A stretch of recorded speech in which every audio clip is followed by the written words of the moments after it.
Hi! ஒரு சிம்பிளான ஒரு ஸ்வீட் ரெசிபி பார்க்கலாமா? இதுக்கு பேர் வந்து முட்டை பல்லடை. இது எங்கள் அம்மா ஸ்டைல் தான். அம்மா அடிக்கடி நோம்பில் செய்வாங்க.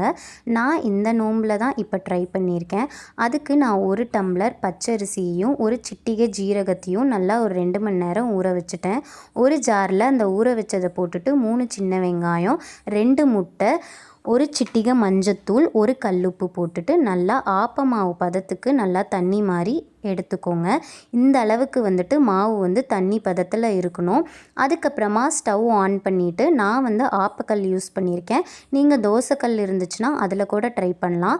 அதுக்கப்புறமா இந்த மாதிரி போட்டுட்டு நல்லா ரோல் பண்ணி நல்லா பேப்பர் மாதிரி வச்சுக்கோங்க. அதுக்கப்புறம் நல்லா மூடி அது வெந்தனும் எடுத்தீங்க அப்படின்னா பாலடை ரெடி. அதுக்கப்புறமா அதுக்கு வந்துட்டு ஃபில்லிங்க்கு வந்துட்டு துருவன தேங்காயும் சர்க்கரையும் போட்டுட்டு நல்லா ரோல் பண்ணி எடுத்தீங்க அப்படின்னா ஒரு சூப்பரான ஒரு ஸ்வீட் ரெசிபி ரெடி.